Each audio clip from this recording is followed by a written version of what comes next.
চাওক অসম চৰকাৰৰ সকলোতকৈ হৃদয়স্পৰ্শী আঁচনি হৈছে এটিকলি দুটিপাত। ডক্টৰ হিমন্ত বিশ্ব শৰ্মা ডাঙৰীয়াই আজি 200 বছৰ অতিক্ৰম কৰা চাহ উদ্যোগত যিসকলে হাড় ভঙা পৰিশ্ৰম কৰি যিসকলে শ্ৰমিকে এই উদ্যোগটো গঢ়িলে, যিসকল শ্ৰমিকৰ জৰিয়তে অসমৰ চাহ উদ্যোগ প্ৰতিষ্ঠা হ'ল, তেখেতসকলক সন্মান জনাবৰ বাবে তেওঁ এটা প্ৰয়াস কৰিছে। আপোনালোকে দেখিলে ঝুমৰ বিনন্দিনী কাৰ্যসূচী গ্ৰহণ কৰা গ'ল, য'ত আমাৰ সংস্কৃতি আৰু আমাৰ নৃত্যক আজি বিশ্ব দৰবাৰত প্ৰতিষ্ঠা কৰিবলৈ ডক্টৰ হিমন্ত বিশ্ব শৰ্মাৰ নেতৃত্বত এটা প্ৰয়াস হ'ল আৰু তাৰ ৰূপ সকলোৱে দেখিলে এক নতুন পৰিৱৰ্তন আমি প্ৰত্যক্ষ কৰিলোঁ। ঠিক তেনেধৰণে চাহ বাগিচাৰ শ্ৰমিকসকলে যাতে সঞ্চয় কৰিবলৈ শিকে, তেওঁলোকৰ বেংক একাউণ্টত যাতে পইচা যায় আৰু তেওঁলোকৰ বেংক একাউণ্টসমূহ যাতে এক্টিভ হৈ থাকিব পাৰে, তাৰকো লক্ষ্য লৈছে আৰু লগতে এটিকলি দুটিপাতৰ জৰিয়তে তেওঁলোকক 5,000 টকাৰ আৰ্থিক অনুদান আগবঢ়াইছে, যাতে তেখেতসকলক এটি উপহাৰ অসম চৰকাৰৰ ফালৰ পৰা তেখেতসকলৰ প্ৰতি দিয়া হৈছে।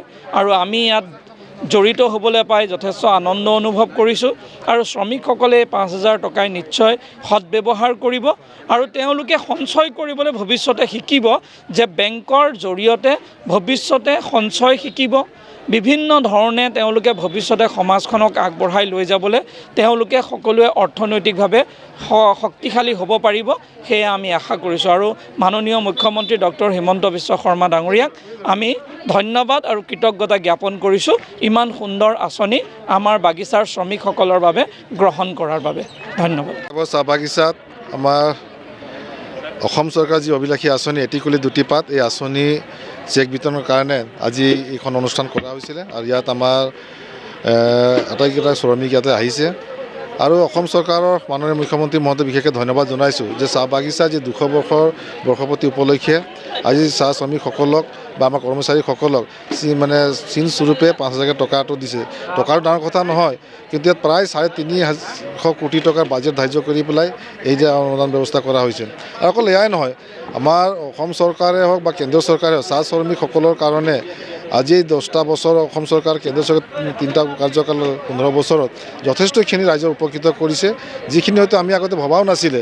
আগতে প্ৰতিটো সময়তে বিগত চৰকাৰবিলাকে এটা কথাই কৈছিলে যে নহয় আমি বাগানত আমি কাম কৰিব নোৱাৰোঁ, এইটো প্লাণ্টেশ্যন লেবাৰ এক্ট মতে হওক, মালিকে কাম কৰে যিহেতু শ্ৰমিকসকল মালিকে সুবিধা দিব। কিন্তু আমি চৰকাৰসকল আমাৰ যে শ্ৰমিকসকল যে দেশৰ নাগৰিক হয়, গতিকে সেই দেশৰ নাগৰিক হিচাপে তেওঁলোকে চৰকাৰে আঁচনি পোৱা অধিকাৰ পোৱা আছে আৰু এইখন চৰকাৰ দিনত সেইটো অনুভৱ কৰিবলৈ প্ৰত্যেকটা শ্ৰমিকক আজি ৰাস্তা পদূলি, খোৱা পানীৰ ব্যৱস্থা হওক, উচ্চ শিক্ষা হাইস্কুলৰ ব্যৱস্থা কৰা হওক, আমাৰ স্কিল ডেভেলপমেণ্ট চেণ্টাৰৰ যোগেদি দক্ষতা বৃদ্ধি কৰাৰ কাৰণে কৰিছে। আজি অসমৰ ইতিহাসত এই 200 বছৰ ইতিহাসত চাহ শ্ৰমিকসকলক ভূমিৰ অধিকাৰ দিবৰ কাৰণে যি ব্যৱস্থা কৰিছে, আজি 3% ৰিজাৰ্ভেশ্যনৰ যোগেদি আজি বাগিচাৰ শ্ৰমিকসকল অৰ্থাৎ চাহ জনগোষ্ঠীৰ লোক ছাত্ৰ ছাত্ৰীসকলে যে আজি চাকৰি পাবলৈ সক্ষম হৈছে, 3% ৰিজাৰ্ভে প্ৰায় 12,000 ল'ৰা ছোৱালী চাকৰি পাবলৈ সক্ষম হৈছে। গতিকে এনেধৰণে অভিলাষী আঁচনি সমাগত উন্নয়নৰ কাৰণে কাম কৰিছে, তাৰ কাৰণে মাননীয় মুখ্যমন্ত্ৰী মহোদয় অশেষ ধন্যবাদ আজি চাহ বাগিচাৰ সকলো ৰাইজৰ হৈ পেলাই ধন্যবাদ।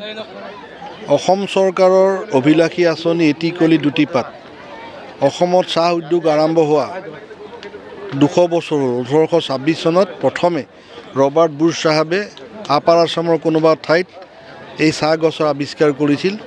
সেই চনক যদি লওঁ, এতিয়া 2026ত 200 বছৰ।